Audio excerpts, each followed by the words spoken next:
Welcome to a regularly scheduled meeting of the Waterville City Council. If anybody would like an agenda, I believe they are located right outside the door. And I'm going to ask Fireman Stetson to please lead us in the pledge. I pledge allegiance to the flag of the United States of America and to the republic for which it stands, one nation, under God, indivisible, with liberty and justice for all. And before we get started, I'm going to ask Mike Roy to come up for our annual report dedication.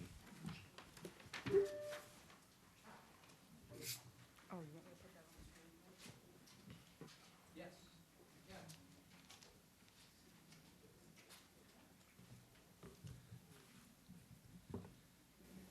Yeah. With Patty's help, I'm going to explain to you, this is an important time of the year for the city because it gives us an opportunity to recognize an individual that's played a huge role in city, not only city governmental affairs, but community affairs. And so our annual report this year is dedicated to Mr. Tom Longstaff. And I have, Patty has a bunch of copies here for people who want to take one with them, but when you open it up and read in the first page, you'll read a lot about Tom's biography, but some of the stuff you won't read about is the fact that Tom, in many, many ways, down through the years, has played a very quiet role in many community endeavors that supported the needs of the people here. He served as a firefighter. He went to work as a first responder on an ambulance. For 7 years, he worked as a chaplain in the hospital. And so when he got elected to the city council, I forget, Tom, how many years ago, I'm sorry, we knew we were getting someone that was compassionate, willing to listen, and willing to try to do whatever he could to achieve workable solutions. When Tom was elected to the legislature, he was known as someone that was very willing to reach across the aisle, try to work with people, and you always felt that, or you always knew, that he would do it in a very civil and productive manner. So he's just one of those people out in the community, and there are others. But when Patty and I went down through the list this year, we just thought, because of his very long-standing commitment to everything about Waterville and the community as a whole, that this report could not be dedicated to anyone any better than Tom Longstaff. So Tom, thank you.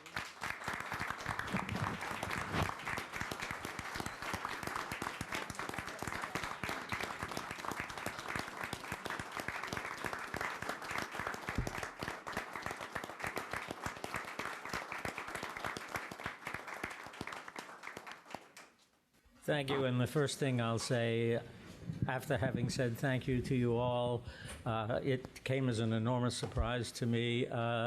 All that you will read, if you look at that dedication in the report, and when I think of the things that I've been able to do, I couldn't have done it without that lady sitting there in the blue coat. Cindy has been a part of it, and she does a lot in the community as well. Won't take a lot of time. I just want to thank you. I have, I've been blessed by a number of things I've been able to do in the city and am still doing. Sometimes people ask me, what I liked best about the time that I spent in the political arena, both at city government and state government, and the answer is always the same.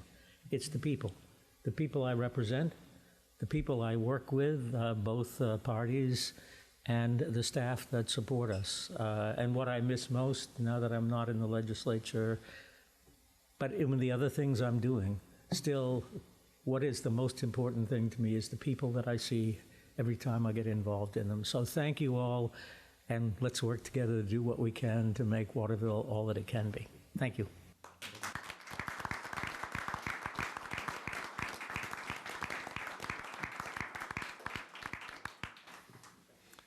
Thank you, Tom. Very well deserved. And I would like to just say, Tom, thank you, because over the years, Obviously, Tom and I are probably not on the same political page, but he's always, as Mike said, worked quietly. He's always, when I bump into him or after a meeting, he's come up and given me just the quiet, sage advice from his years of wisdom and his experience, and I've always appreciated that, Tom, so thank you very much. Next, we have the disclosure of conflict of interest. Is there anybody who feels they have a conflict of interest with the vote they'll take tonight? Seeing as there are none, we will move on with the approval of the consent agenda. Could I get a motion for the approval of the consent agenda? So moved. Second. All in favor? Unfinished business, Resolution 197, 2019. A resolution providing for override of the mayor's veto. Be it resolved by the City Council of the City of Waterville, acting as municipal officers as follows, that the mayor's veto of Resolution 179-2019, purchase of ambulance for fire department, be overridden.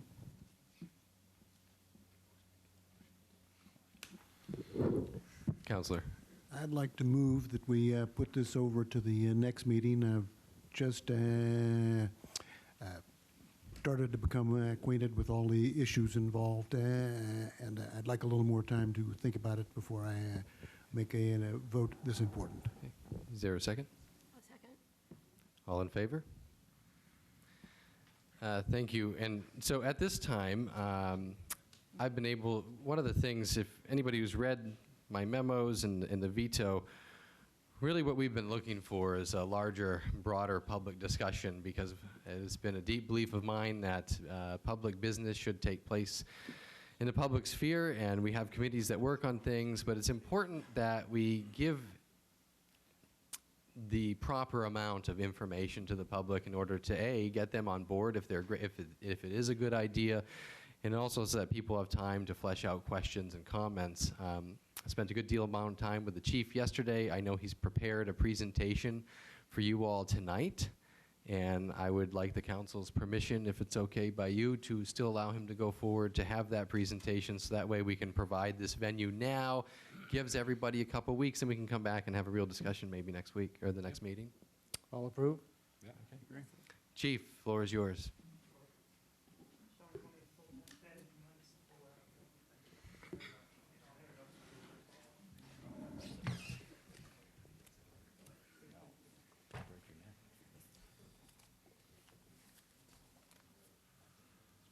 So the first thing I'll do is I'll just hand out a little bit of paperwork. I actually printed off the slides for everyone, so if you wanted to take some notes during this, you're more than welcome. Thank you. Because I want to try to answer all the questions also.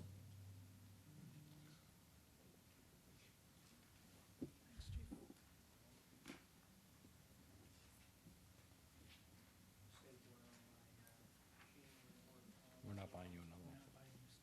Yeah.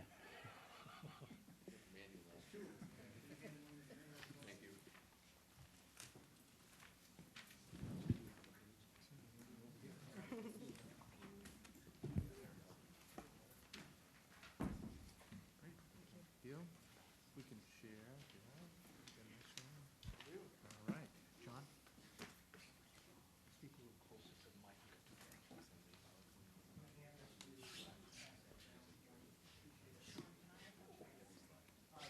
Yes. There's a couple extras that are coming around, and we'll make sure you get one, okay? I promise. Andy, don't mind? I've seen this a couple times.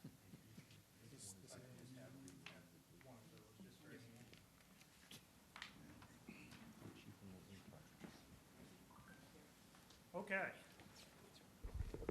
So, obviously, good evening. Thank you for allowing me to do this presentation. I really appreciate it. I really appreciate the support from the mayor, the city manager, and the council, especially the committee, in allowing me to get this up and really in front of not only the council, but in front of the public as well.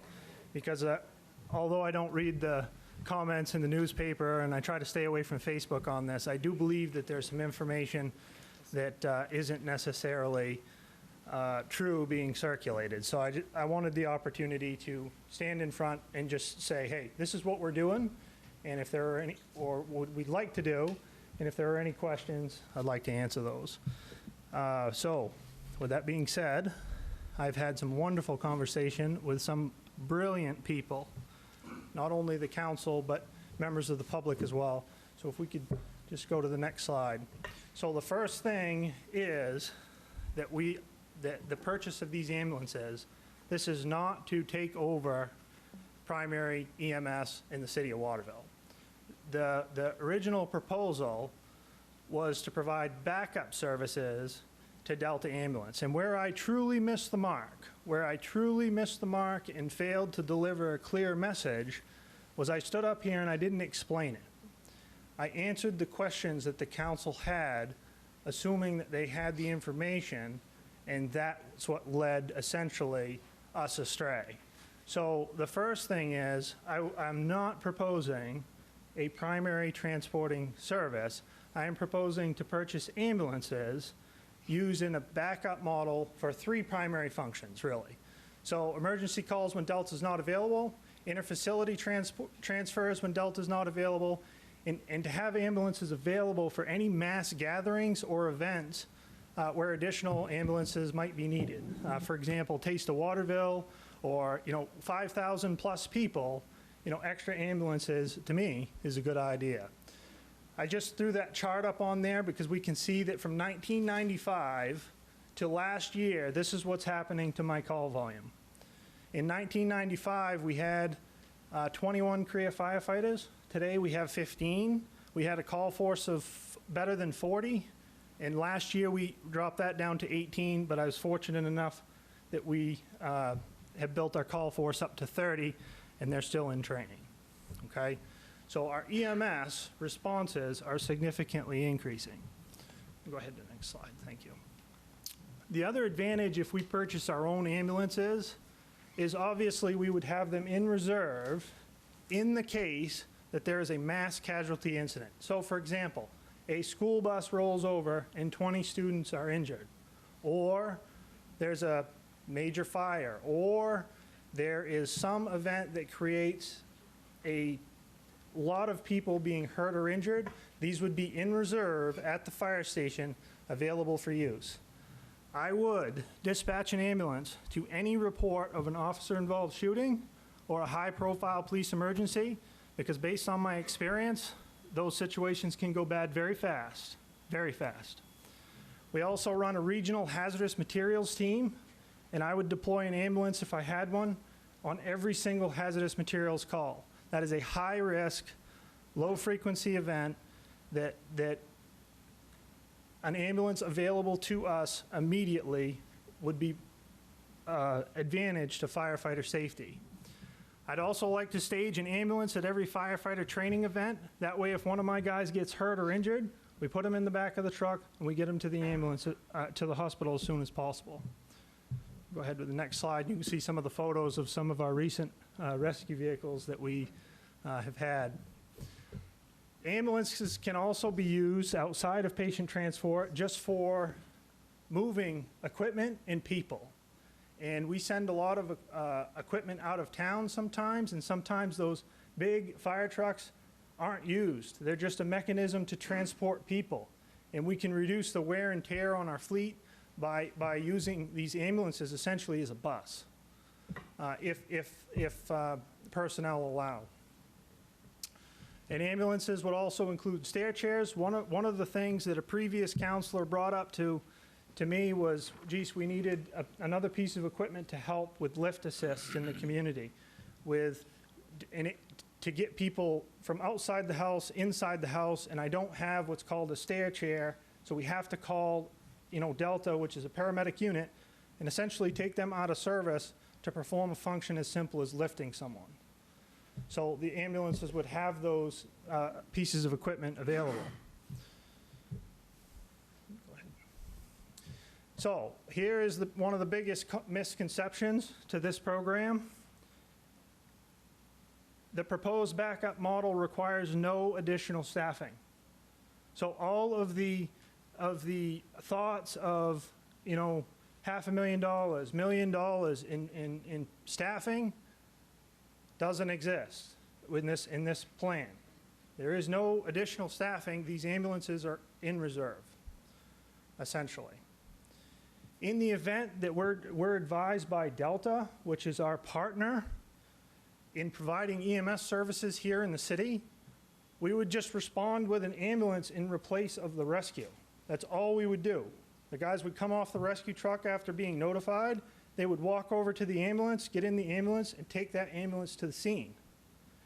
If for some reason there was any kind of a delay in the notification that Delta wasn't available, another member of the Waterville Fire Department would just simply drive the ambulance there, pick up the rescue, and drive it back. That's it. Then the personnel would obviously transport that patient to the hospital, which is the priority at that moment. That is the priority. Okay? So those are the two functions of how we would get that ambulance or that service to be provided in need. Go ahead to the next slide for me. So here is a slide that talks about how we respond today. So when there are no emergencies, there are always 4 full-time firefighters available at the station. Now, some of you will say, well, I thought you have 5 on shift. Well, that is true. We have 5 on shift on a good day, but most of the time we run with 4 people. Sick time, vacations, training. There's a numerous amount. We do not run at 5-man all the time. We run at 4-man most of the time. Now, when there are no calls, I don't want this image to be distorted. We do not have 4 guys sitting around, okay? That is absolutely not the case. What those 4 guys, give me just 1 second here.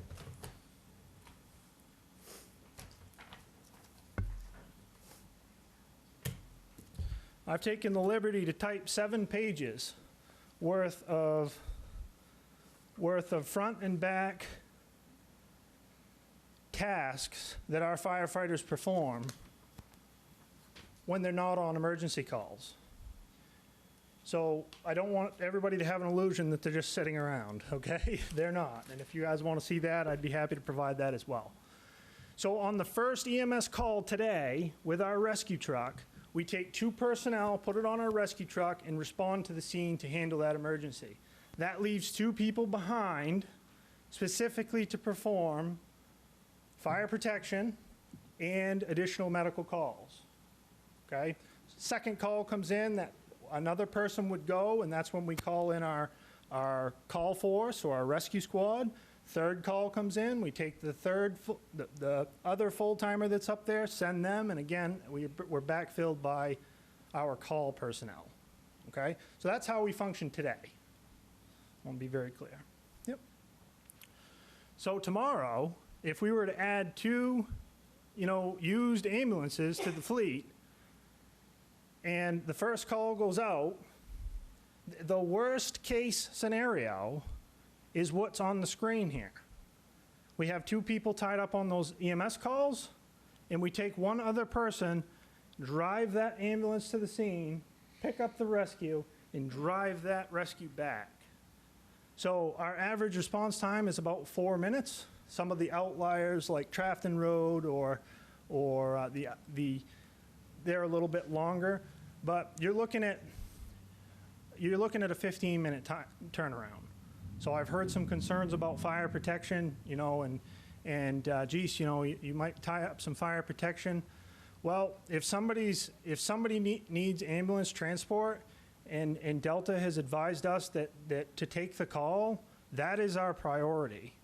We backfill with our call force and we backfill with mutual aid, and that is no different than how we operate today if we were to step into the back of Delta ambulance and provide a rider or a driver to the hospital. It is no different than what we do today. And remember that as a backup model, as I'm showing on the screen, this is only going to be done a very small amount of calls each year. And what I've calculated for everyone to evaluate is 50 calls. That's what we're going to show. So again, fire protection is critical to me. I'm extremely concerned about fire protection. That'll be done by on-duty personnel that's remaining at the station, off-duty personnel, call personnel, spare drivers, and mutual aid departments. And it has to be noted that we function exactly this way, and I've already said it, when we jump in the back or assist Delta to the hospital. And we've done it 48 times in 2019, and we've done it 89 times in 2020. In 2018. So these are times that we're assisting Delta anyway, and we're taking our guys out of service, which is, to me, not a huge concern because the patient is the priority. That is the priority at that moment in time. Worrying about what if a fire comes in, if we worried about what if, I literally would have a fire department that's 50 people strong, on the full-time side, and I'd have 6 stations and 38 fire trucks and maybe a helicopter. Mike, can we consider that? No. Helicopter? No, I'm just kidding. I'm just trying to make a point that we function pretty well. Okay, go ahead, next slide. So this is the operating cost of the ambulance, and I want to take a moment and really kind of divulge into this.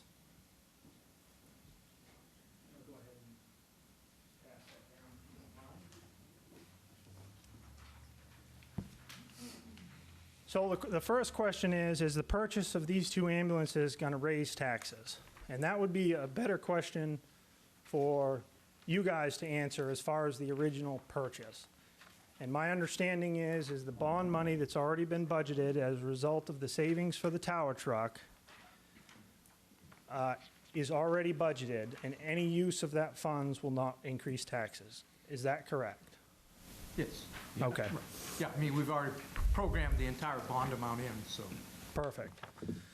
So I put 131,000 up there, although understand that when you add a percentage rate worth of interest, that number goes up. So I don't want people to be deceived by 131,000, but that is the cost of the ambulances, so that's what's in the chart.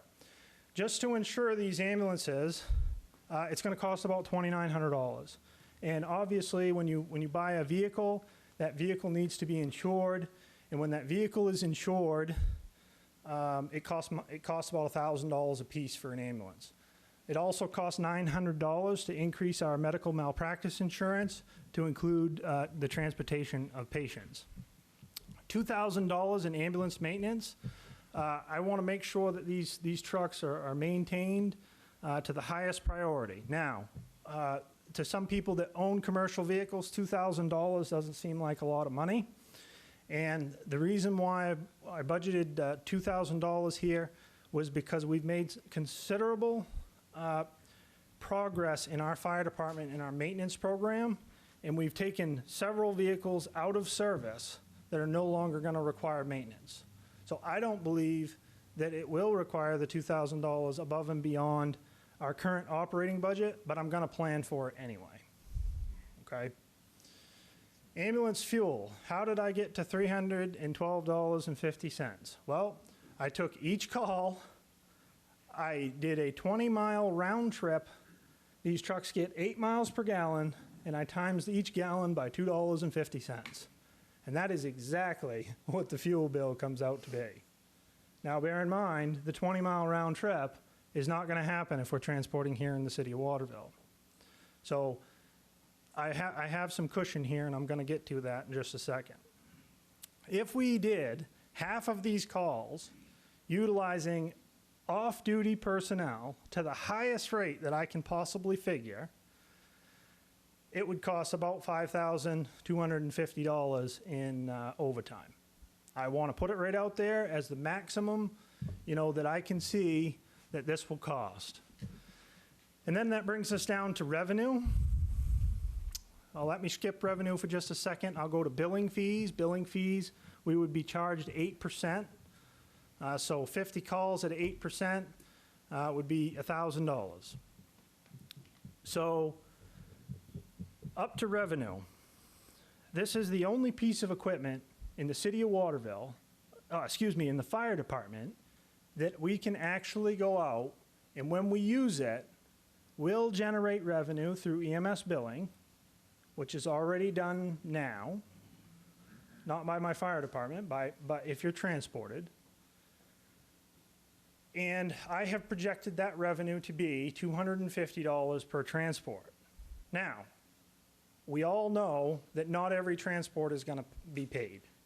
So that is an extremely low, conservative average based on my research of other fire departments in the state of Maine. So in my book, I have a third-party independent study from Auburn that reports $380 as the average. I went and polled 30 fire departments. We're the 15th biggest fire department in the state of Maine. 15 fire departments bigger than us and 15 below us. I got 24 responses from those fire departments, and I looked at EMS revenue specifically, not on what's uncollected, but only the revenue that is actually collected. So the third-party study told me 380. My study told me 377. And then I reached out to a billing company that bills for 60 rescue companies here in the state of Maine, and they came back at 370. So my estimate of $250 per transport is extremely conservative, and with a total operating budget of $11,500, I don't think we need to do any more of an elaborate analysis than what I've already done. So I'm going to go ahead and pass this out.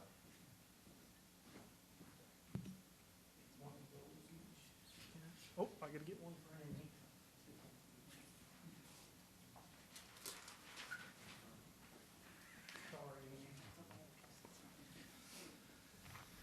So at the end of the day, if we purchase these two ambulances, yes, it will be an initial investment, there is no question, but this is the only vehicle in my fleet that could sustain its own operation. So if I'm having 10 delays a year,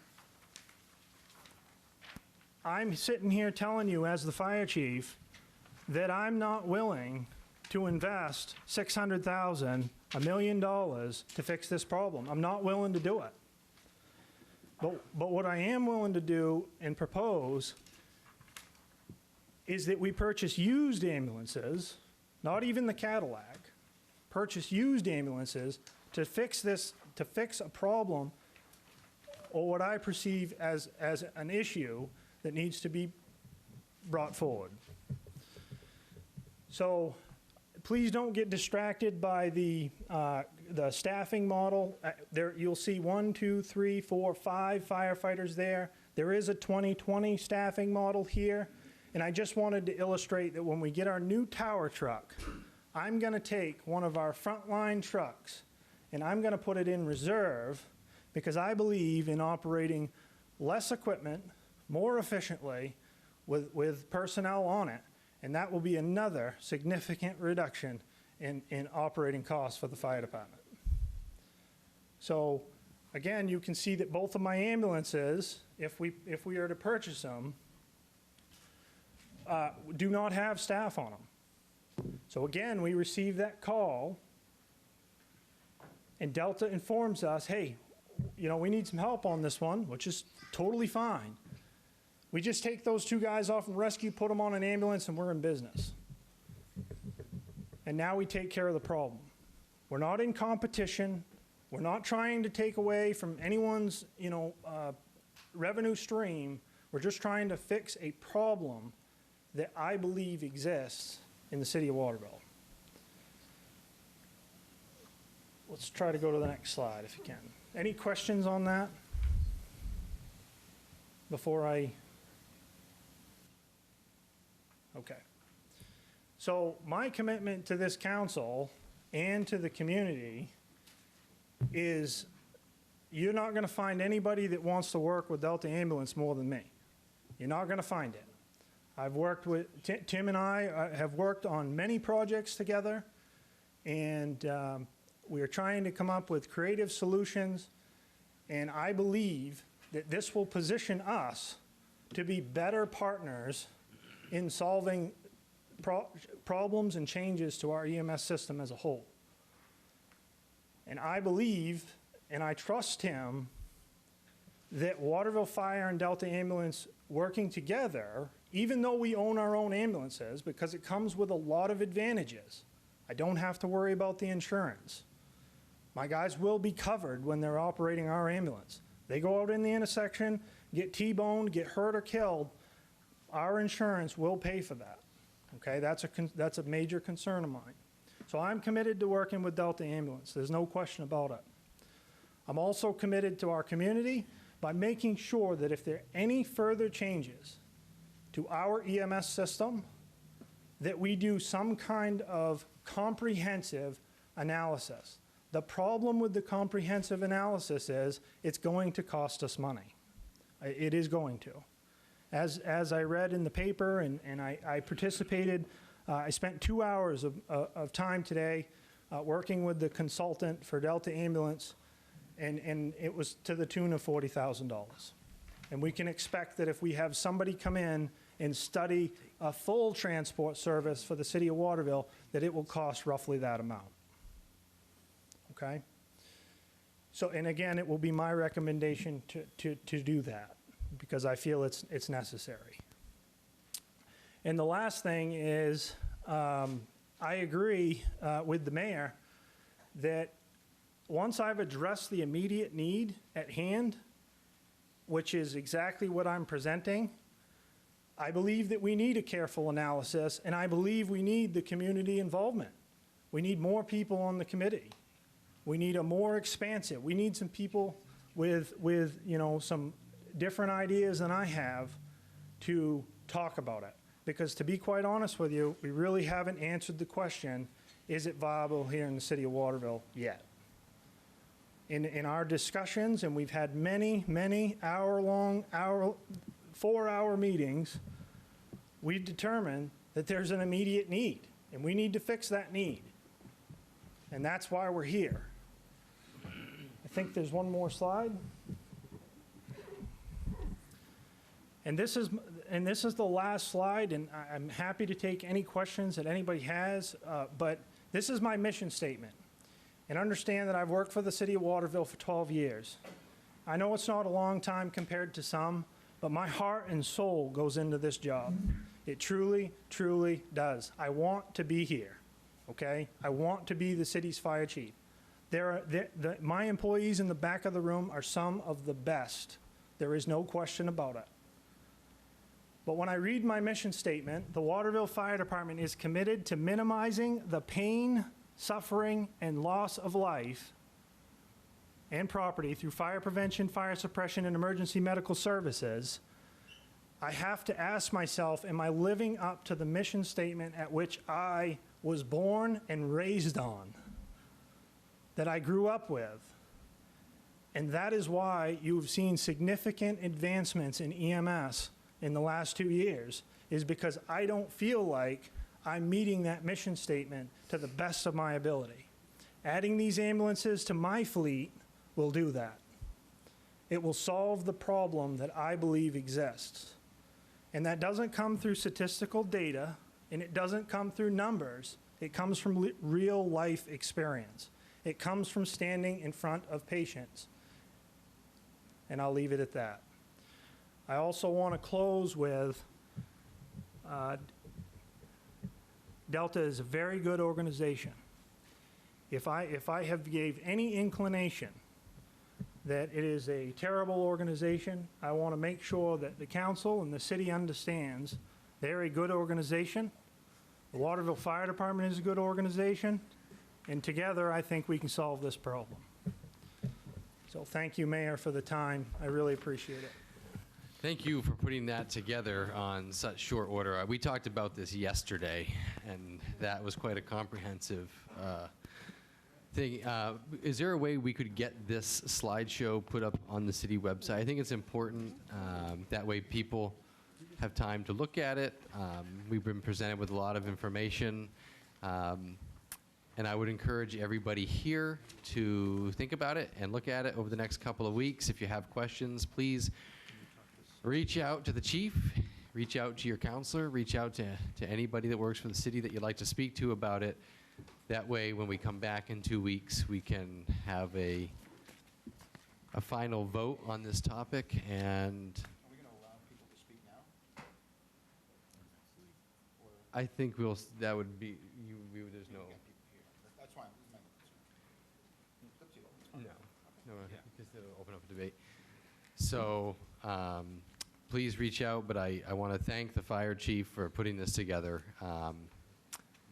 And believe it or not, asking questions doesn't mean you don't support the fire department. A lot of times, just like when you question the school budget, you are told you don't support the schools.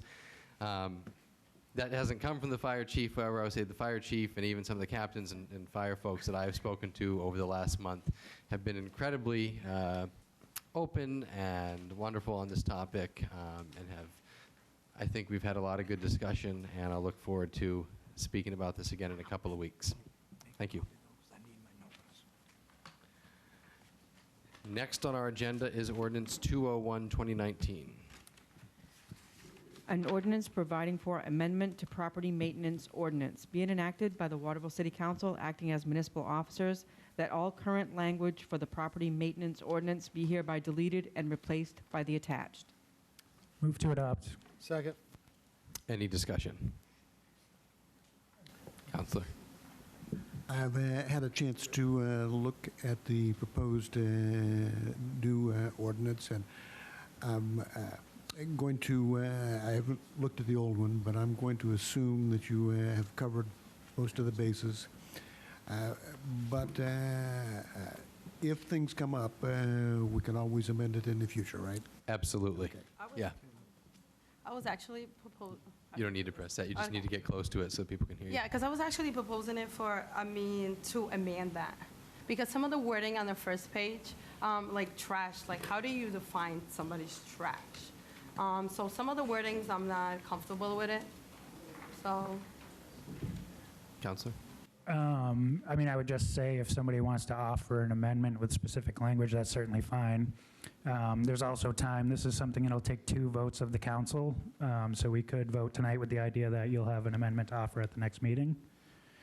I would say what we found out with trying to do this, whenever you get, 5 or 6 people in a room and you start talking about getting into the weeds on the details on this kind of document, you can literally go round and round and around for hours and hours and hours. And it's, pretty well impossible to cover every single situation that you may think may arise, or to define every term explicitly. What's a lawn, for example? We could probably have a 10-hour philosophical discussion about that. And so, originally we were trying to go through the original document and make changes to that, and I think what we found is it made much more sense to just start over. And so we had the code enforcement officer, who unfortunately couldn't be here tonight because it is a family obligation. We had him look up, property maintenance ordinances from other community, and then also use our document as a reference. And we started with a whole new document. And, with some minor changes, that's basically what you see in front of you today. And yes, I'm sure some situation may arise in the future where we're going to be like, there's something we need to add to our ordinance or something we need to remove. Of course, that's the nature of these things. But more importantly, honestly, is the discussion moving forward about how serious are we going to be about enforcing this ordinance once it's in place. That's an issue that we've had even with the current ordinance. We have only one code enforcement officer, one full-time, and then another person who sort of does it part-time, but isn't necessarily more doing administrative tasks than being out in the field. And while, we don't want to get in the business of harassing residents about the state of their property, it's what you sign up for when you live in a community together. We all come to an agreement on what's acceptable so we can all, live as close to each other as we do. Without destroying people's investments. Right, because you have, it's not just about your property, it's about how that affects everything that surrounds you. And so those are just some things that I, just to lay a basis for discussion here, and I want to make sure that even if we vote on this tonight, everyone knows they'll have a chance to offer, if they need time to come up with amendments, they'll have a chance to offer those at the next meeting. Councilor Mayhew? Yeah, I just want to add to Eric's response. I was on this as well, and really condensed this and reworded this from, I believe, 7 or 8 pages down to 3. 32? 37 pages. 37 originally. And like I said, there was a lot of what I call bureaucratic red tape in there and complete rewording of this. What I feel is what Eric is alluding to and what I have brought up in the past as a counselor is the most important part of this piece is what we want to add to this is a comprehensive vacant building ordinance. Everybody's that lives in these 7 wards can attest to the fact that they have derelict or rundown buildings in their wards, on neighborhoods, on blocks. I know I can attest to that myself and my own, and I've been a very big advocate in the past with previous councils that we should come up with a comprehensive plan for vacant buildings because they do pose a danger to the neighborhoods, and they do tear down market value for people that live immediately next to them or even a block away from them. It's a defined fact by real estate analysis that blights of vacant buildings or residences that are foreclosed and are improperly maintained, that they have a dramatic effect on market value of your home. We have to address these situations. We have to have a maintenance building ordinance. We have to have accountability. And I want to arm our code enforcement office with the best tools and resources possible so that we can have some legitimate form of enforcement for this. I've had code enforcement go to several homes in my neighborhood that I've had complaints on already in my tenure, and we even shut down a house that was turning into a drug-related facility out of the neighborhood. So there are a lot of different things that are happening in everybody's neighborhood, and this ordinance, along with obviously what I just said, is really something I want to work on this coming year and make it come to fruition, because I really feel like this would be a great shot in the arm for the city and to improve our neighborhoods and improve our market value. Okay. Any other questions or comments? I totally agree. We definitely need the coding. Can you hear me? Okay.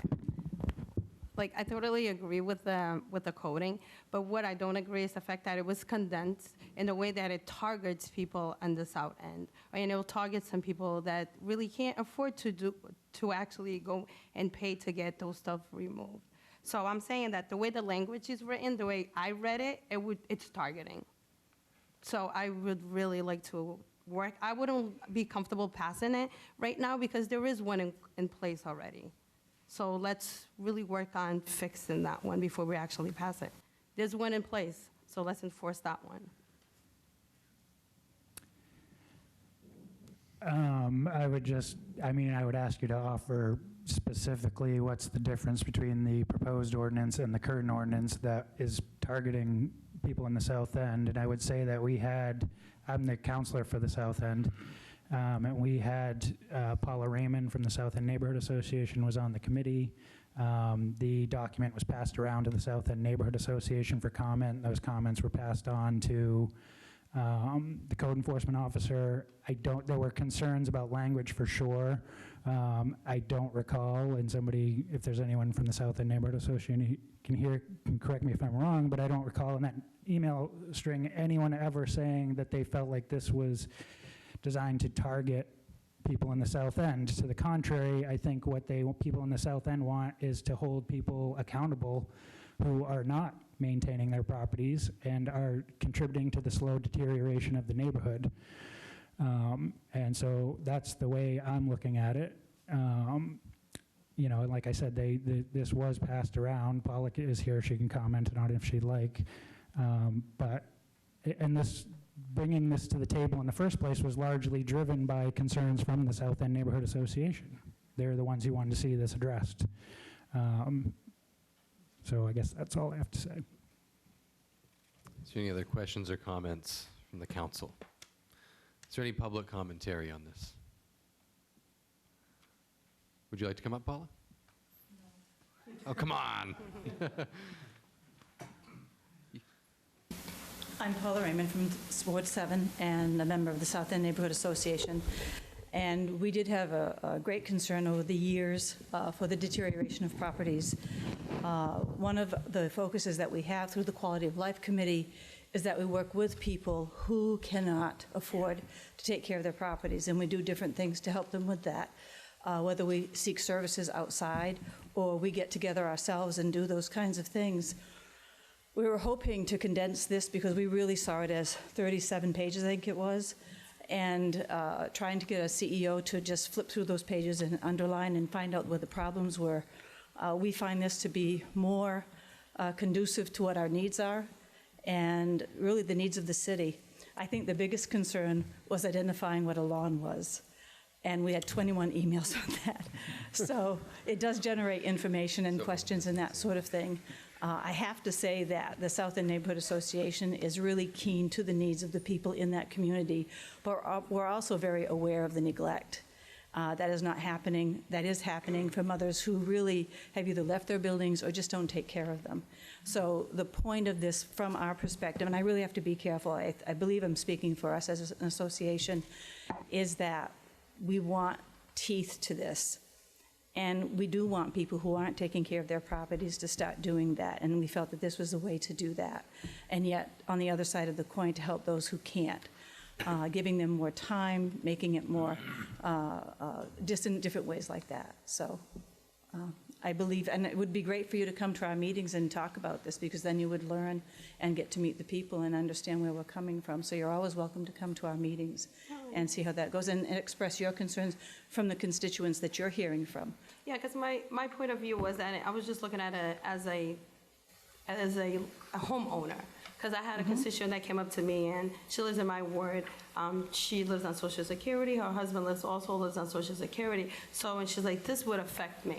She said, because I can't afford to take these stuff out of here. So she's like, the way she read it, it's targeting. So that's the way I'm saying. It's just the language, especially on the first page. It's like, how are you going to define trash? And some of the stuff there on the first page, it is.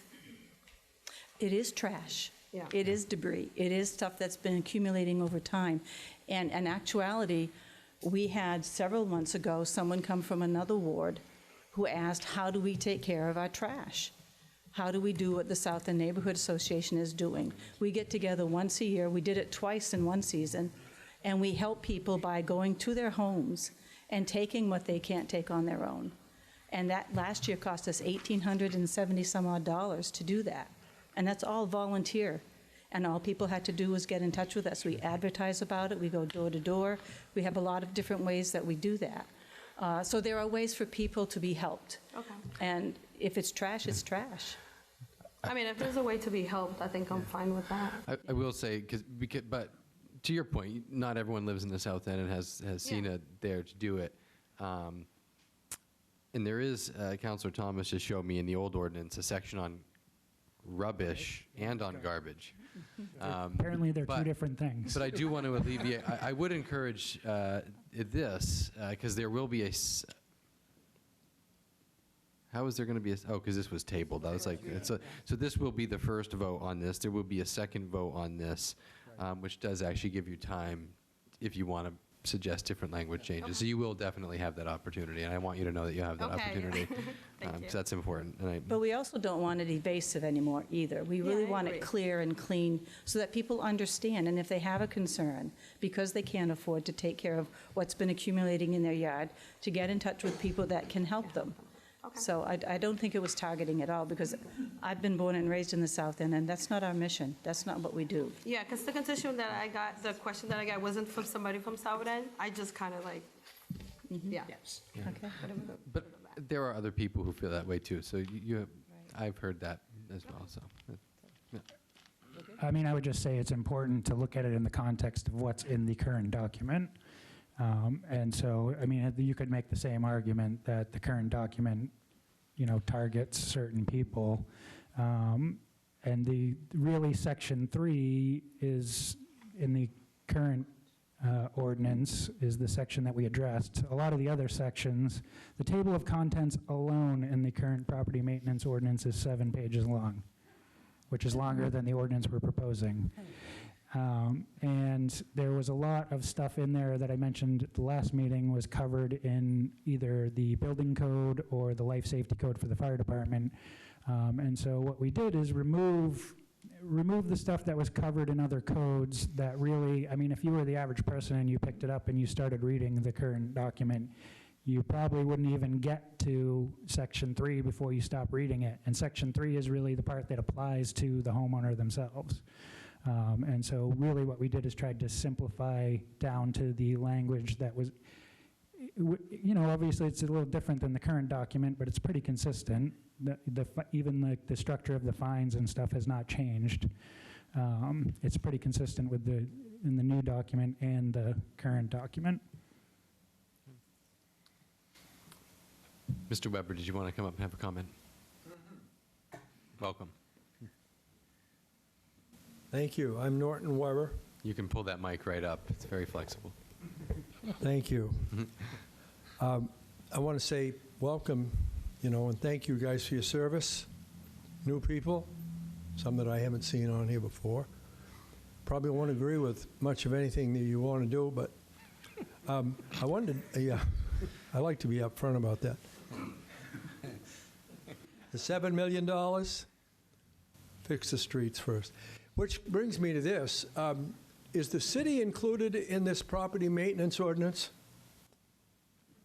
Or is it just residents? Is or the is it city going also to be the held to city? the same standard as the residents when it comes to the property maintenance ordinance?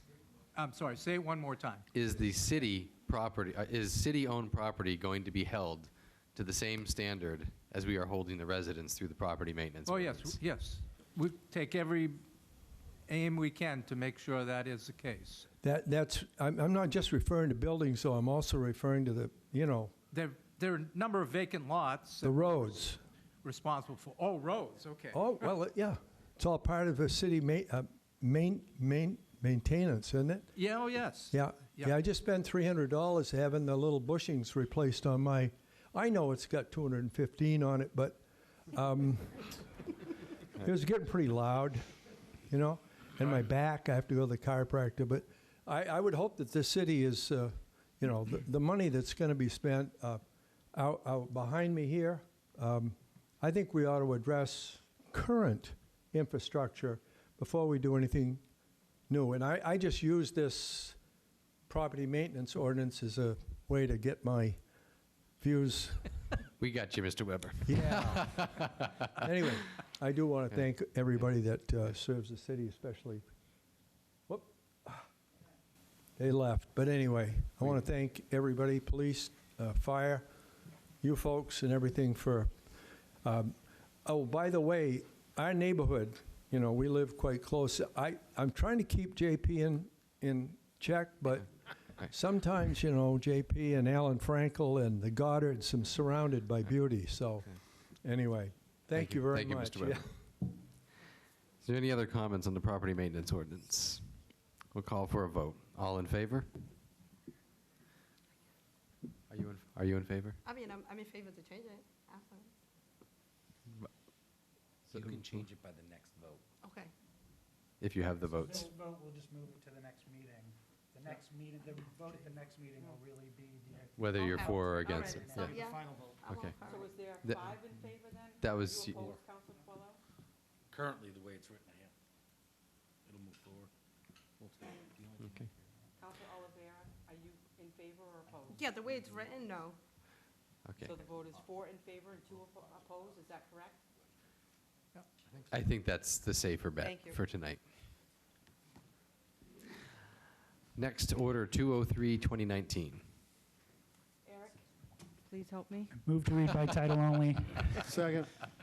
All in favor? An order providing for approval of forfeiture. Move to adopt. Second. Any discussion? Could I get a roll call, please? Counselor Morris? Yes. Counselor Oliveira? Yes. Counselor Mayu? Yes. Counselor Coelho? Yes. Counselor Frankie? Yes. Counselor Thomas? Yes. The vote is 6 in favor and 0 opposed. Moving on to new business, we have Resolution 208, 2019. A resolution providing for renewal of a special amusement permit to Jody Langlois doing business as Chez Paris.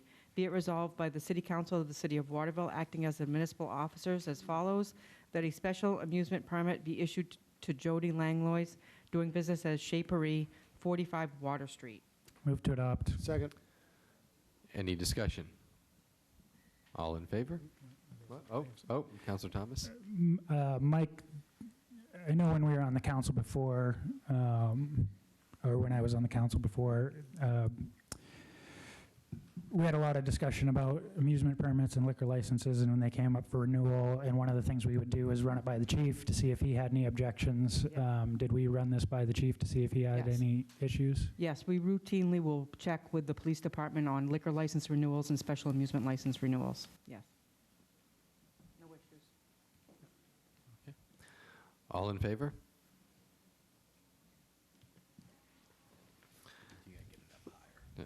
Resolution 209, 2019. Move to read by title only. And second. All in favor? A resolution providing for support of a polling location for the March 3, 2020 presidential preference primary election. Move to adopt. Second. Any discussion? Counselor? Oh, I'm interested to know if the clerk is the person who finds places for us to vote. Is that correct? Yes. So the only question I have then is, if we go back to where we used to vote, is that going to make it a issue that we'll have to discuss again, thinking about where to vote? People are going to be upset if we don't go back and keep voting in the same place that we always did vote. Yes, I that's a make great myself- question. Do you mind if I go ahead and answer that, Mayor? Just for clarification, the location we are talking about is moving it to the former American Legion where we used to vote, now known as the Correct. Elm. Yes.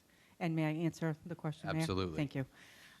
So in 2017, we moved the polling location from the American Legion building to Thomas College. At that time, we did an extensive review of every space that was available that would be large enough in the city, ADA accessible, adequate parking, availability going forward, that sort of thing. We really ended up with a couple of places that were actually available and people willing to rent to us, and we ended up going with Thomas College at that time. They are gracious enough to offer us the facility for no cost, even though it's not obviously their primary function there at the school. So I think we've done a good job transitioning there, and we've gotten the word out. I think people are becoming used to that location. So it's a little frustrating for me to have to move the location for the presidential primary election in March, but the facility simply isn't available because of indoor sports, spring sport training during the year, and they just can't give up that space to us for 2.5 days or 3 days. So with that said, I looked again at, okay, what could be available now, and the Elm, which is the former American Legion building, is now renting their space that we used to use. It seemed like a logical spot. The only other space that could be available to us was the junior high. Very limited parking during school hours. I'm not completely comfortable with using a school as a polling location because the general public is in with the students, and I'm not completely comfortable with that. I think there's safety concerns, I think. The Elm seems like a logical location. They're willing for this one time to waive the fee that normally is charged. The interior space has been altered slightly, so we're losing a couple hundred square feet of space because of the bar, a stationary bar in the upstairs section. So we'll lose that space. We can't really utilize that during voting. So it's a good facility. I think, though, that I am concerned that voters may say, well, great, let's go back here. It is a great facility. It's a great polling location, but we do have more space, a lot more flexibility at Thomas College, and a lot better parking. So I think going forward that we would be remiss if we didn't continue to go to Thomas. And I think the only issue with availability, to my knowledge, is whenever there's a March election, Thomas College simply won't be available. We did vote there last March. No one showed up because it was a blizzard. We had 180 people vote in a blizzard in March last year. So people don't equate the junior high as a polling location, so that won't confuse people. Mm-hmm. Is there any other discussion? All in favor? Next resolution, 209, 2019. Isn't it 210? Oh, my paper said 209, Okay. 210. Does that mean sequentially the other numbers are all going to be bumped up one? Because I have two 209s. There's two 209s on our agenda. Oh, I hate it when that happens. So this one is actually 210, Okay. the referral to the planning board. Would you like? Move to read by title only. Second. All in favor? A resolution providing for referral to the planning board. Move to adopt. Second. Any discussion? All in favor? Next is resolution 211, 2019. A resolution providing for purchase of cardiac monitors for Waterville Fire Department. Be it resolved by the Waterville City Council acting as municipal officers that the city be hereby authorized to award a bid in the amount of $397,213.49 to Stryker Life Pack for the purchase of cardiac monitors in response to Order 168, 2019. Move to adopt. Second. Is there any discussion? I just have one question for the fire chief. The competitive bid price was lower than the one that you've recommended. Would you explain that? Yeah, absolutely. I think that's a very good question considering they're $40,000 apart. There are two cardiac monitor manufacturers in the country. The first one is LifePak Stryker, and the second, or Stryker LifePak, excuse me, and the second one is Zoll. There was a third monitor, Philips, but that monitor has not met FDA clearance. Therefore, they were not able to place a bid at this time. The area fire chiefs have spent a lot of time looking at cardiac monitors. As a matter of fact, we've had both LifePak and Zoll in our possession for better than a month. And the area fire chiefs got together and essentially their concerns were voiced, and each one of them had a vote. So Winslow, Albion, Clinton, Waterville, and Fairfield. Albion and Clinton both own LifePak products now. They also own Stryker products. And when I say LifePak and then Stryker, Stryker is a brand of a stretcher as well, and the stair chair that I was talking about earlier. So it makes sense that when they're in your building servicing your stretcher and your stair chair, that they also service the cardiac monitor. The other issue is familiarity in training. So if their staff is already familiar and trained to that product, it would not make sense from a logistical or training standpoint to switch manufacturers. Although they're much smaller communities as us, it was very important that all of us maintained interoperability in the exact same product. Both products come with 6-year warranties, so they won't cost any additional money for the next 6 years to maintain. And then one of the biggest selling points is the durability. They can be dropped from 6 feet without any harm to the unit, and they stand up to the rigorous test of the fire service. So there are many different facets that I hopefully tried to outline in my memo. This is grant funds as well, so we wanted to use the opportunity in federal funds to get the purchase that we wanted and we felt was necessary rather than settle for low bid. Because so much, $370,000 is coming from the federal government, and the remaining $40,000, or the difference between 370 and 407, is coming from local share. So this was an opportunity to get exactly what we wanted, that was interoperable with the current products, that didn't require any additional training, that was also rugged. Thank you. You're welcome. Any other questions or comments from the council? From the public? So the money left, sorry, Chris Rancourt, Ward 4. The money left from the ladder truck couldn't be used to purchase some of this equipment that's needed? Would the money that's left from the ladder truck be? The question would be for the finance people. Everybody's looking at each other, I don't know. Anybody can answer that? Well, the majority of it is, the vast majority is being paid for with a federal grant that we received. Right, but other than the 40,000, that 40,000 of the money left from the ladder truck couldn't be used to purchase this equipment? That's not our share. That's just the difference in the bids that we received. 12,000 is our share. Okay, but the city is paying some money towards this That is machine? correct. It's coming Okay. from the capital reserve account that's designated to the city for special purposes like this, for grant matches. But as far as your question goes, they really have to answer that. I can't. That will come down to, and I'm not the bond guy necessarily, but that will come down to the comparability of the ladder truck to a piece of equipment like this. Like, we were able to buy the ambulances with the ladder truck money because they're comparable equipment, similar life, similar type of equipment, and that's what we told the bondholders we were going to buy with it. Right. So that would be, I highly doubt that this would fall under that, but that would be a question for Aaron and Mike Roy to speak to the bondholders about. Just curious where all the money's going. Sure, You got but extra, that's we why, spent it, yeah. All right, I'll check with you later, Mike. Okay. You know where to find me. Any other questions or comments? He can't run very fast these days either. All right, I'm going to call for a vote. All in favor? Resolution 212, 2019. Move to read by title only. Second. All in favor?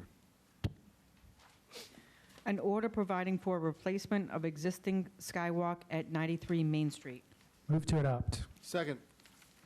And I believe we have some folks here to speak to us about this.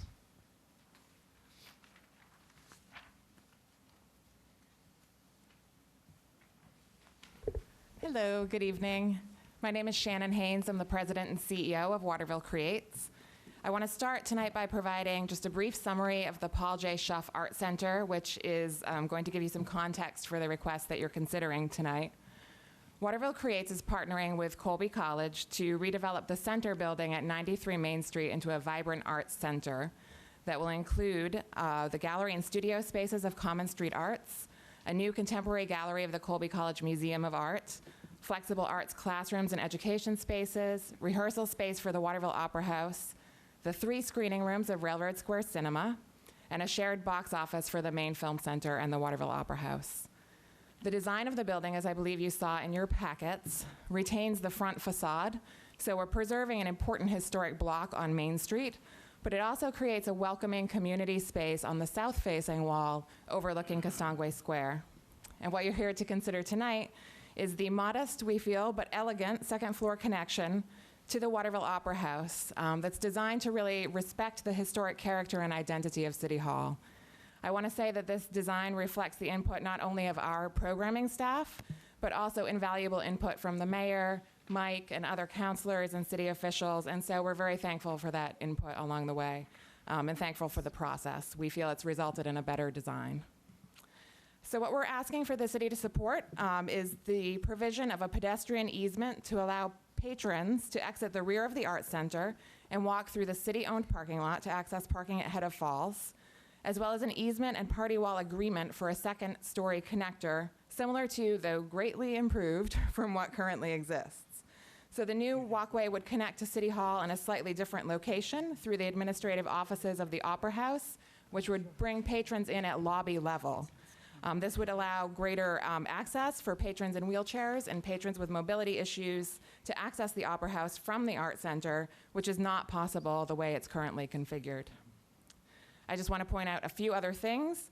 These easements are essentially memorializing what is already in practice but has never been documented for both the foot traffic and the connecting walkway.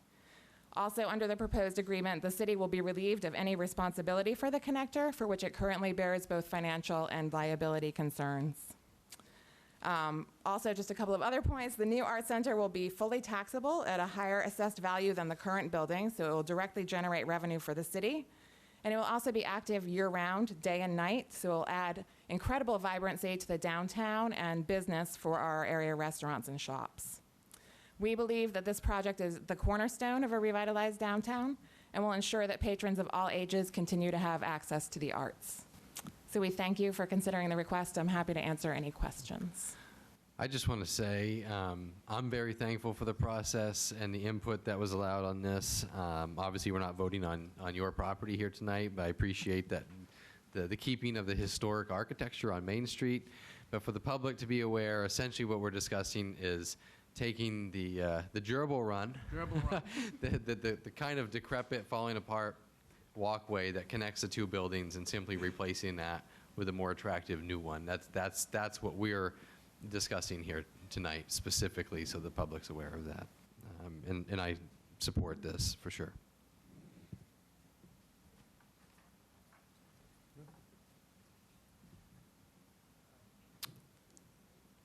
I have the current system walkway has in the building and there, it all, the whole shebang has a lot of access issues.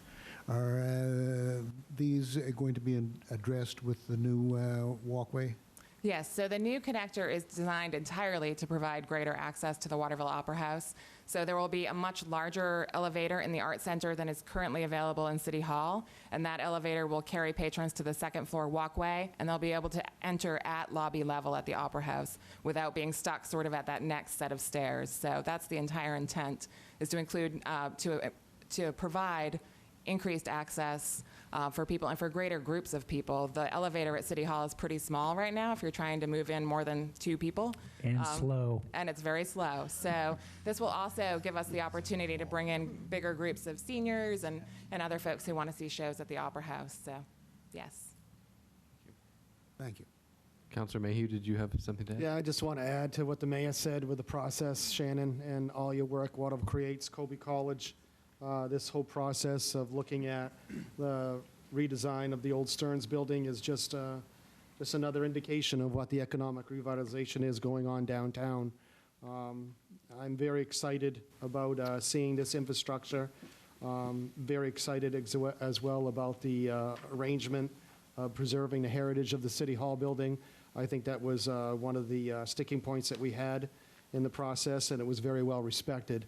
I certainly think this building is going to be another centerpiece of what is happening in the downtown, another revenue source for the city, another arts and culture super center that will be an offset of Colby College again, that will be inviting with the lighting and with the arrangement of improving Castongway Square. I think all of this is just a win-win situation. Any other questions or comments from the council? From the public? We'll move to a vote. All in favor? All right. We move on to the next section of the agenda, which is councilor updates. Are there any councilor updates tonight? Yes. I would just like to thank the city manager and the clerk and the city attorney for the excellent bit of orientation that they provided to us.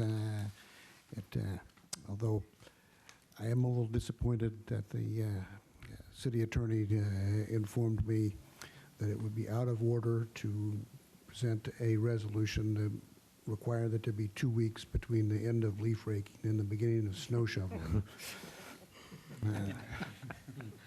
But anyway, thanks, thank you so much. Thank you.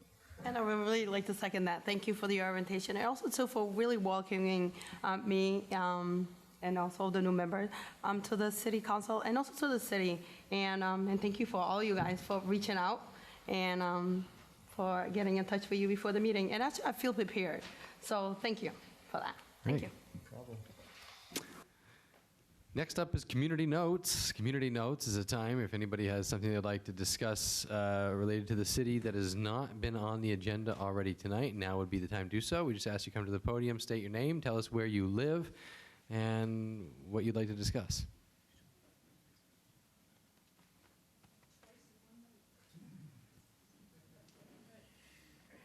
Hey, where's the pie chart? Go.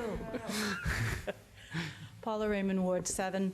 And I just wanted to mention that on November 9th, which was a Saturday, a group of us went out to do the Homestead Act.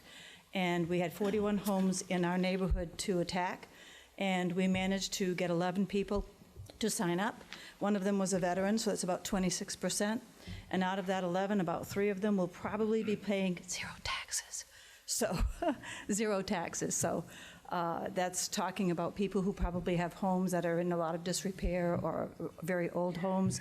So we feel pretty good about that service that we did on that day. And we're looking to do it in other wards as well. We're not sure when that's going to happen, but it was a very positive, proactive thing to do. It was generated by our city admin, who suggested that we take a look at it, and we pursued it and feel pretty good about helping them out. So just wanted you to know from the Senate organization. Thank you. Anybody else for community notes? Mike, we're at the manager's report. Right. Let me start this again. No. Don't put me on the clock. Well, I've learned. Help Patty out. I got 2 items tonight. One is something Patty can pass out to all of you. Oh, and I think I have an extra. We'll see if you have a copy.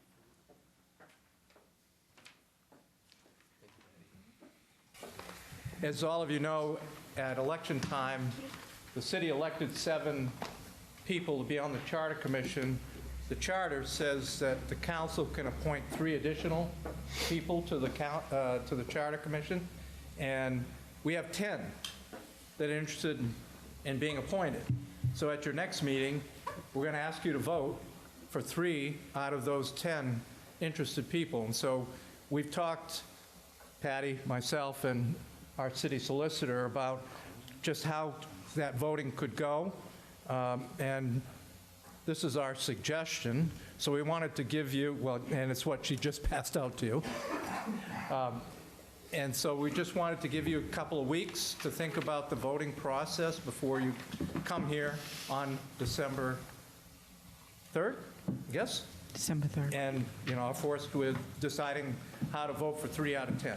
Patty, how many people have put their name in at this point? I believe we have 11 so far. I have a couple more folks that have inquired about it. So it's And what's the deadline? the deadline to submit a letter of interest to me is November 27th, which is the day before Thanksgiving. So we have a lot of people interested, which is good for the Charter Commission, but we can only take 3 out of the 11, or however many it is.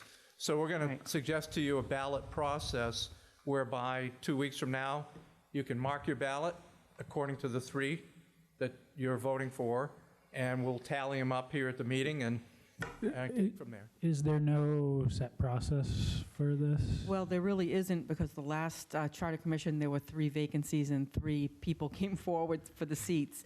There's a lot more interest this time, so we thought just for simplicity's sake that we would develop a process so it wouldn't be too chaotic. I mean, I'm just wondering if maybe it might work better to have like a first round of voting that narrows it down to a certain number of candidates with whom we could then have a more in-depth discussion. It's up to the council how it wishes to conduct it. That's actually just the first several bullets of what, there's a second page to it. And the reason we're bringing this up to you this evening is to try to have an agreement on how we're going to proceed, because if you just were presented with this on the evening of December 3rd with 11 candidates for 3 positions, and how are you going to elect them, it would be chaotic. And so what we're hoping for, and this is just our suggested way, if you want it to be done differently, it can be, but the feeling was that this was most inclusive. If somebody has taken the time to submit a letter of interest, stating their qualifications, that sort of gives them the opportunity to have somebody vote on them. Because the alternate way of doing it would be to do nominations, and you'd have several people nominated, and then you end up having some people say, well, wait a minute, nobody gets to vote for me because I didn't get nominated. So we debated that and came up with this. But there is no exactly defined process. There are different ways of doing it, and you have the prerogative as to how it's going to be done. I mean, that would be my suggestion, is that because presumably we're going to end up with some more names. I mean, let's say we end up with 15 people, and I assume we all get whatever letter they sent in, and then we could have a first round of voting where everyone votes for 3, and then that would, whoever, say, the top 5 or 6 vote getters are, would move on to a round where we could question them. So you're looking at a 2-meeting process? No, it could all be done in the same meeting. So we vote once, narrow it down. Then if we want to ask questions of those people. I think this is the easiest one. I mean, presumably, if you get the letters before, in the past, like when people have come and applied for council openings, I know a lot of you have reached out to those folks ahead of time anyway and have had that opportunity. It's 4 days. Like, you're talking, can we get these letters prior to the 27th? Like as they come in, or do we have to wait? Because now Of course you if can. we get more people, then we're going to have 15, 20 letters to review from the 27th to the 30th. They can certainly be provided to you as soon as they come in. That is your prerogative. Yeah, I think that would be make more beneficial. sense. And you must make your decision on December 3rd. You only have 30 days from the election of the Charter Commission members to appoint, this is under state statute, to appoint the 3 additional members. And December 3rd is 28 days. Well, so unless you're going to have a council meeting on December 4th, you're going to decide it all on December 3rd. Here's my other question. Okay, so we vote to narrow it down to to pick the 3 people. Presumably, we could end up with a bunch of ties. Right. So we're going to end up going through essentially what I just said. Anyway. Yeah, we talked about having the possibility of having a runoff election if the 3rd place candidate is tied. There will be a runoff that night if there is a tie that affects who can serve on the commission. Yes. Again, because you've got 30 days from the date of the municipal election to complete this process, and December 3rd is 28 days into that 30-day period. So when we discussed this, we envisioned that we have the slate of applicants on a sheet of paper with ovals next to the names. We distribute those. You vote for 3, each of you, and then those get passed into me, and I tally those votes. And then the top 3 vote getters would be your appointed members.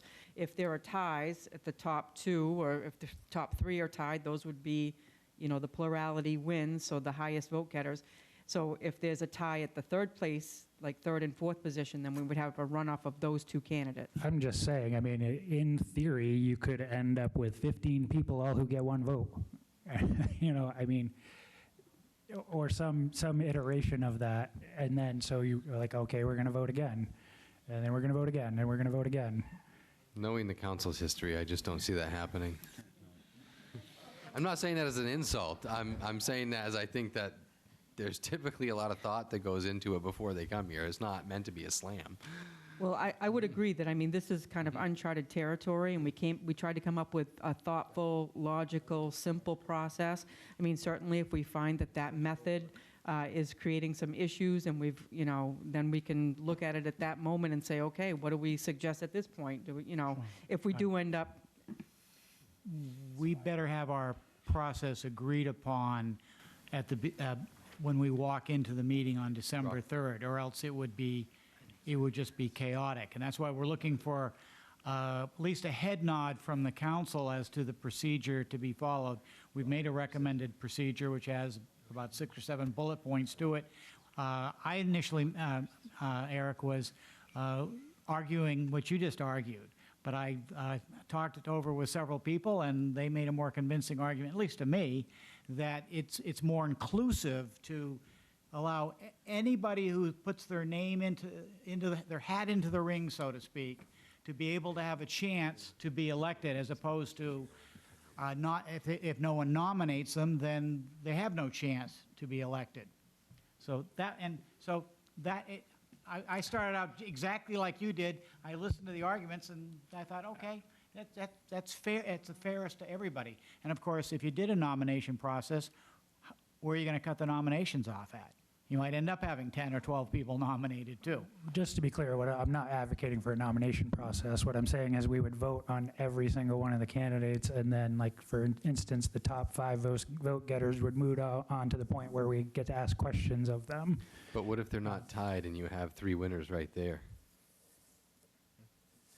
Well, maybe your opinion will change once you get to ask questions of people. You know, I don't know. I'm just saying I'm not going to drag this out. I voiced my concern. It seems like everybody else wants to move on with the way that Patty's outlined it. Counselor. Didn't we just spend 3-4 months with an election to pick people for the Charter Commission? And as I recall, there were several unopposed candidates. Where is all of the interest coming from all of a sudden here at the last second? Welcome.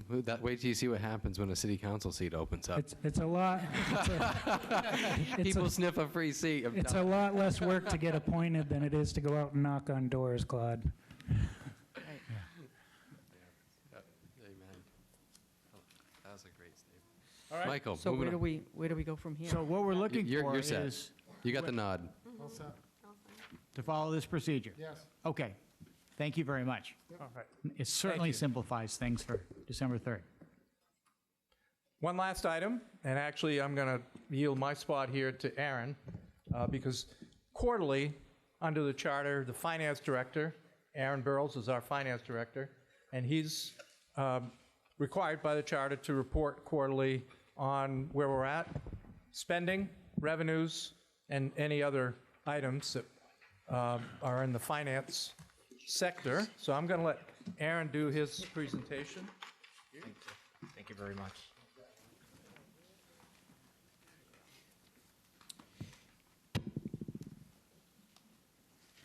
What do you want me to show first, Aaron? If you could show the first page. This memo? Yep. Okay. So the city charter requires a financial overview, and I'm the person who presents that information to Could you speak a little more into the microphone, please? Thank you. Okay. Is this better? Yes. Okay. So the city charter requires a quarterly financial overview to the council and to the public. So this is part of the process. This gives the overview of some bullet points, how much we've have for tax commitment, how much we receive for collecting in real estate, a little couple points. So if you go to, if you could go to the next page. Revenue. Revenue and expense are the same format. So the budget is based on a full year that the council approved for FY20. And the last page is the investment position as of September 30th. And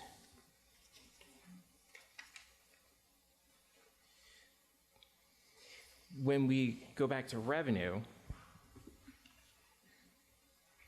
it is in great shape. Both revenue and expense, we expect to see 25% of the total budget collected. For revenue, we're at 35.5%, and for expenses, we are at 20.9%. 20.9% obviously is under 25%, so that's good. And we're over on revenue by 10.5%. So items on the revenue side, I apologize, flipping back and forth. Some pieces I'd like to highlight. Code enforcement's budget at 161,500, and their actual for revenue is 99,289. And out of the actual,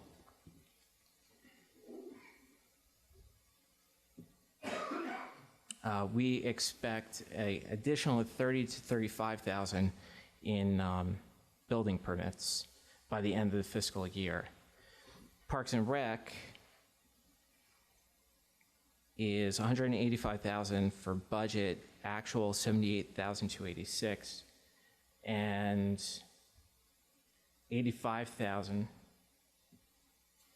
42,000 out of the swimming pool revenue is received in the first quarter, which is fantastic. When we go to the expense side,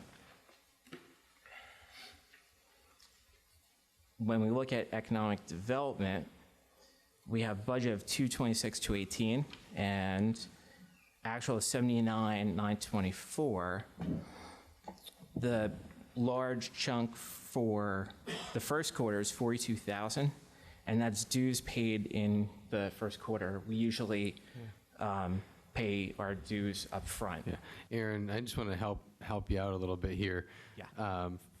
For those who are unaware, government accounting is cash basis accounting. Most businesses go on accrual accounting, so their financials look much more even throughout the year because what they're anticipating, they will make accruals, whether it's a credit liability or a debit asset. In the case of government, it's cash basis, so it's literally as we pay or as money comes in. So it's normal that you will see a lot of fluctuations throughout the year because, as Aaron just said, there are some things like the dues for some of the organizations we pay for economic development. We pay those right up front, and rather than spread that expense throughout the year on our financials, we're required just to take that entire expense at once. So that's why these fluctuations will occur typically on a government spreadsheet. There's major differences between accounting on private side versus government side. And that's why you see a full budget for the full year. We don't budget month to month simply because it's not practical, it's not efficient. If we would budget month to month, it would just be huge issues trying to account for that on the government side. And lastly, donations, it's on the first page, quarterly overview. By city council policy, we need to, anything under $10,000 is presented on the financial quarterly overview. If it's $10,000 and more, it's done through a formal process and submitted to the council for their approval. So, any questions?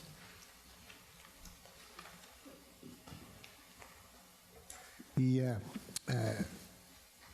total revenues in the first column is not the same number as the total expenditures in the first column. That the first column is that annual on one page and not annual on the other. But no, but it was a budget. Total budget, the revenue total 7.1 million. That's just the revenues, and the next page with the expenses, the total is 16,870,000. That's just your expenses. That's your total budgeted. But shouldn't revenues and expenses be the same? Not necessarily. I'll come talk to you, Will. You can get me straightened out on this. Okay. Any other questions? Sometimes we have expenses before the revenues come in, right, Aaron? Right. I mean, because we we have to pay for things as the year goes, but people have some flexibility in paying their tax bill, for example. Yep. Yep. Any, Would you say historically, we're, in a historical measure, are we about where we have been in the past? I believe we are, and I think we're in better shape. I mean, obviously, when you're looking at the first quarter and we're at 25%, we should be at 25%. Revenue, we're at 35.5%. I mean, it's fantastic. And it goes to the council managing, our job to manage the books to make sure we're not, heading off a cliff, and we're not. Great. Any other questions for Aaron? That's good. No, thank you very much. You're welcome. Could I get a motion to adjourn? Motion to adjourn. So moved.